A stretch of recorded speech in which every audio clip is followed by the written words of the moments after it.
Hello, નમસ્તે, નમસ્કાર.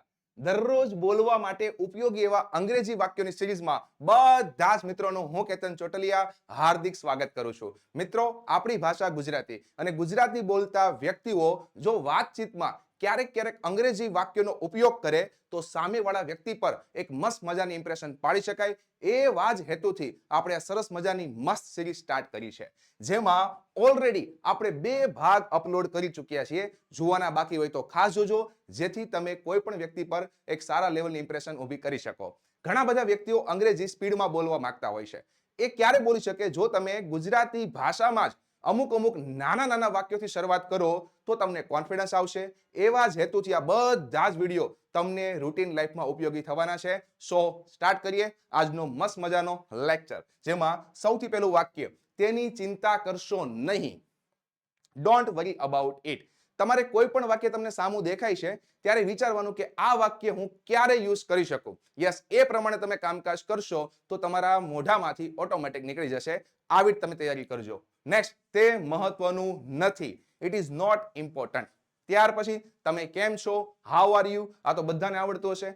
Next વાત કરીએ. યસ, નવું શું છે, what is new, what's new. તમે આવું શોર્ટમાં પણ બોલી શકો. નેક્સ્ટ, મને મદદ કરવા બદલ આભાર. Yes, thanks for helping me.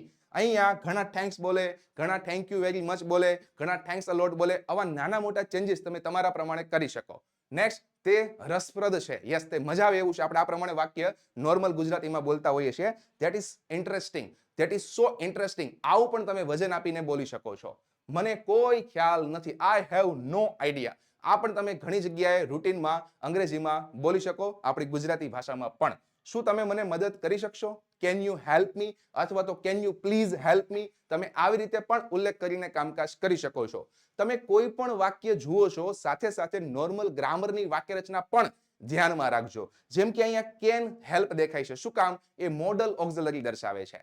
Next વાત કરીએ. આ વ્યાજબી નથી, આ વાજબી નથી. This is not fair. Yes, that is not fair. જે પ્રમાણે તમે બોલવા માંગો છો એ પ્રમાણે તમે બોલી શકો. નેક્સ્ટ, મને એવું નથી લાગતું. I don't think so. આ ઘણી જગ્યાએ યુઝ તમે કરી શકો. મસ્ત મજાનું વાક્ય છે. નેક્સ્ટ વાત કરીએ. તે મહાન છે. Yes, that's great, that's great. Next, કેટલું અદ્ભુત, કેટલું અદ્ભુત. ઉદ્ગાર વાક્ય છે. How wonderful. યસ, પાછળ ઉદ્ગાર ચિહ્ન આવશે. છે ને અદ્ભુત. અદ્ભુત હોય તો અદ્ભુત વિદ્યાર્થીઓ માટે, અદ્ભુત વ્યક્તિઓ માટે, અદ્ભુત મિત્રો માટે મસ્ત મજાનો કોર્સ ડિઝાઇન થયેલો છે, સ્પોકન ઇંગ્લિશ. હાલના સમયની અંગ્રેજી એટલે કે ઇન્ટરનેશનલ ભાષા, યુનિવર્સલ ભાષા. તમને ડગલે ને પગલે જરૂર પડવાની છે, તો આ કોર્સ તમારા માટે ખાસ કામનો છે. યાદ રાખજો, ઇંગ્લિશ ગ્રામર તમે જે સ્કૂલ લાઈફમાં શીખો છો એ અલગ હોય છે, અને તમારે પ્રેક્ટિકલ લાઈફમાં બોલવાનું થાય એમાં પણ ઘણો તફાવત હોય છે. આપણે આગળ જે પ્રમાણે અંગ્રેજી શીખીએ છીએ એમાં ઓનલી રીડિંગ અને રાઇટિંગનો સમાવેશ થાય છે, પણ પ્રેક્ટિકલ લાઈફમાં તમારે સ્પીકિંગ અને લિસનિંગ પર પણ ફોકસ કરવું પડે છે. એવા હેતુથી આ મસ્ત કોર્સ ડિઝાઇન થયેલો છે. આ કોર્સની સૌથી મોટી ખાસિયત એ છે, બિગિનર, પ્રીમિયમ અને એડવાન્સ 3 લેવલના કોર્સ ડિઝાઇન કરેલા છે. જે મિત્રોને જે પ્રમાણે પકડ છે એ પ્રમાણે અલગ અલગ કોર્સમાં જોઈન થઈને અંગ્રેજી વિષય પર, અંગ્રેજી બોલવા પર પકડ જમાવી શકે છે. તો ખાસ સ્ક્રીન પર આપેલા કોન્ટેક્ટ નંબર પર કોન્ટેક્ટ કરીને વધારે માહિતી લઈ લેજો. નેક્સ્ટ, મારી પાસે સમય નથી. I don't have time, I have no time. આ રીતે પણ બોલી શકાય. નેક્સ્ટ, તે ફરીથી કરશો નહીં. Don't do it again. Negative વાક્ય રચના, આજ્ઞાર્થ વાક્યની, એમાં જનરલી ડોન્ટ થી વાક્યની શરૂઆત થાય છે. આ રીતે પણ તમે યાદ રાખી શકો. હું તમારી સાથે સહમત છું. I agree with you. આ વાક્ય ઘણા લોકો ગ્રામેટિકલી બહુ ખોટું બોલતા હોય છે, પણ ખાસ ધ્યાનમાં રાખજો, આઈ એગ્રી વિથ યુ. એવી રીતે તમારો ઇંગ્લિશ બનશે. નેક્સ્ટ વાત કરીએ. હું તમારી સાથે સહમત છું. I agree with you. Yes, હું સહમત નથી. I don't agree. સહમત છું એ સાદા વર્તમાનકાળની વાક્ય રચના, સહમત નથી એ સાદા વર્તમાનકાળની નકારની વાક્ય રચના, એટલે આ સાથે આપણે ડોન્ટ લેવું પડશે. નેક્સ્ટ, તેમાં કોઈ શંકાને સ્થાન નથી. આપણે બોલતા તેમાં કોઈ શંકા નથી. There is no doubt about it.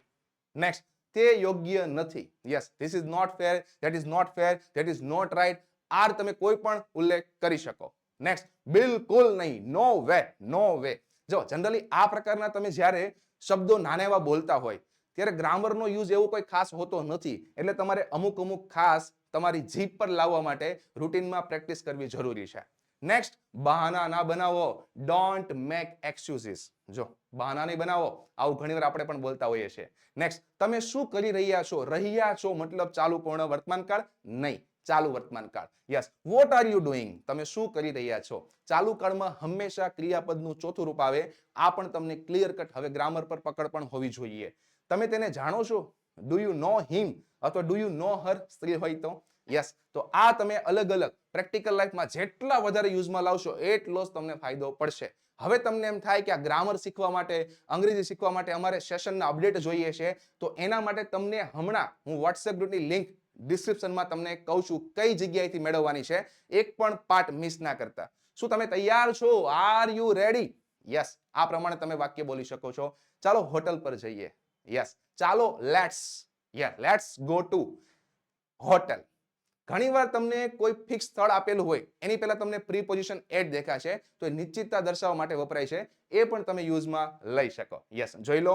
WhatsApp ગ્રુપમાં જોડાવા માટે, સ્પોકન ઇંગ્લિશના અપડેટ મેળવવા માટે નીચે ડિસ્ક્રિપ્શનમાં એક મસ્ત મજાની લિંક આપેલી છે, ત્યાં ક્લિક કરશો તમે ડાયરેક્ટ સ્પોકન ઇંગ્લિશના ગ્રુપમાં જોડાઈ જશો. અને કોર્સને લગતી તમારે કોઈ પણ માહિતી મેળવવી છે તો સ્ક્રીન પર તમને કોન્ટેક્ટ નંબર આપેલો છે, કોન્ટેક્ટ નંબર પર કોન્ટેક્ટ કરી જોડાઈ શકો. નેક્સ્ટ, મારે હજુ વધારે માખણ જોઈએ છે. Yes, I want steel more butter. વાક્ય રચનાના બંધારણ ખાસ જોવાના.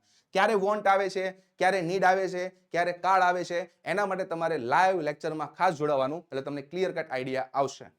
મારે આ જોઈતું નથી. I don't want this. Negative વાક્ય રચના. નેક્સ્ટ, તે 10 મિનિટ લેશે. આવું ઘણીવાર મમ્મી બી બોલતા હોય ઘરે. રસોઈ બની ગઈ છે, 10 મિનિટની વાર છે, 10 મિનિટ જેવો સમય લાગશે. ક્યારેક તમે ઘણી જગ્યાએ વાક્ય સાંભળેલું છે, ઇટ ટેક્સ અથવા ઇટ વિલ ટેક. વર્તમાનમાં વાત કરો તો ઇટ ટેક્સ, ભવિષ્યમાં વાત કરો તો ઇટ વિલ ટેક 10 મિનિટ્સ. આવી તમે અલગ અલગ મિનિટના જેટલા બી આખા દિવસમાં વાક્યો બોલતા હોય એમાં તમે આ પ્રોપર વાક્યનો યુઝ કરી શકો છો. યસ, મારી પાસે પેન નથી. I don't have pen. Yes. Next, હું તમને 200 રૂપિયા પછી આપીશ સાદો ભવિષ્યકાળ. I will give. આ શરૂઆતમાં આવશે. કોને? તમને, એટલે યુ. તો આ વાક્ય રચના પ્રોપર સાદા ભવિષ્યકાળની છે. વાત છે 200 રૂપિયાની, તો લખવાનું 200 રૂપીસ, 200 રૂપીસ, અને પછીથી આફ્ટર વર્ડ્સ. ઓકે, ચલો. હું તમારો પડકાર સ્વીકારું છું. આઈ accept your challenge. I accept your challenge સાદા વર્તમાન કાળની વાક્ય રચના છે. આ કોણ છે? Who is this? Who is this? આ પણ રૂટીનમાં ઘણી જગ્યાએ તમે શબ્દ સાંભળેલો હશે, વાક્ય સાંભળેલું હશે. તમે ક્યાંથી છો? Where are you from? તમે ક્યાંથી છો એ પણ મને કમેન્ટ સેક્શનમાં જણાવજો. ચલો નેક્સ્ટ, શું થયું? What happen? What happen? આ પણ તમે ઘણા મૂવીમાં, ઘણા સિરિયલમાં, ઘણી સિરીઝમાં તમે સાંભળતા હશો. એવા બધા જ વાક્યો છે. આજે રજા છે. Today is holiday. યસ. ઘણા આવું બી બોલે છે, it is holiday today. Yes, ચાલે. અવાજ ન કરો. Don't make noise. Don't make noise. Yes. Next, જલ્દી સ્વસ્થ થાઓ. તમે હોસ્પિટલમાં કોઈ બીમાર હોય ત્યારે તમે આ ખાસ વાક્ય બોલી શકો, ગેટ વેલ સૂન. જલ્દી સ્વસ્થ થાઓ. યસ. ઝડપથી આવો. Come to fast. Come to fast. ઝડપથી આવો, ઝડપથી આવો. યસ. વધુ બોલશો નહીં. Don't speak over. ઘણીવાર કોઈ વધારે પડતું બોલતું હોય તમારી સામે, ત્યારે તમે આવું ઇંગ્લિશમાં બોલીને એને સ્લો કરી શકો. યસ, હું બધું જાણું છું. આઈ નો એવરીથિંગ. આઈ નો એવરીથિંગ સાદા વર્તમાન કાળની વાક્ય રચના. યસ. ગભરાશો નહીં. Don't panic. Don't panic. Yes. Next, કાલે મળીએ. C you tomorrow. C you tomorrow. Yes. તે ખૂબ સરળ છે. It is so easy. It is so easy. આ બધા રૂટીન લાઈફમાં તમારે હેબિટમાં લાવવાના છે. જેટલી વધારે હેબિટમાં લાવશો એટલો જ તમને ફાયદો પડશે. The more you practice the more you learn. આ ખાસ મગજમાં રાખજો. ચલો, તો સરળ હોય તો સ્પોકન ઇંગ્લિશના ગ્રુપમાં ખાસ જોડાઈ જજો. આવી લિંક તમને નીચે ડિસ્ક્રિપ્શનમાં આપેલી છે. સાથે સાથે તમે અલગ અલગ કોર્સમાં તમારા લેવલ પ્રમાણે પણ જોડાઈ શકો. યસ. શું તમે ઠીક છો? Are you okay? યસ. આવી તમે બોલી શકો. નેક્સ્ટ, શું ખોટું છે? યસ, આવું ઘણી આપણે બોલતા એમાં હું ખોટું? એમાં હું ખોટું? What is wrong? What's wrong? આવી તમે બોલી શકો. મારા પર વિશ્વાસ કરો. Trust me. મારા પર વિશ્વાસ કરો. હું તે માનતો નથી. I don't believe. I don't believe that. I don't believe this. જે પ્રમાણે બોલો એ સેટ થાય. શું અંદર આવી શકું? May I come in? Can I come in? બંને વાપરી શકાય. એ ડિપેન્ડ કરે કન્ડિશન પર, પણ જનરલી આપણે મે આઈ કમ ઇન નો વધારે યુઝ કરતા હોઈએ છીએ. નેક્સ્ટ, હવે ઘણું મોડું થઈ ગયું છે. યસ.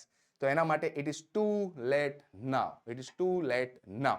તો મિત્રો આ તમારા દરરોજ જે યુઝમાં લઈ શકાય, આપણી ભાષા ભલે ગુજરાતી પણ તમારે ધીમે ધીમે હેબિટ પાડવી પડે એવા મસ્ત મજાના ડેઇલી યુઝેબલ સેન્ટેન્સ છે. તો ખાસ સમય પ્રેક્ટિસ કરતા રહેજો, 100% કોન્ફિડન્સ આવશે. Thank you.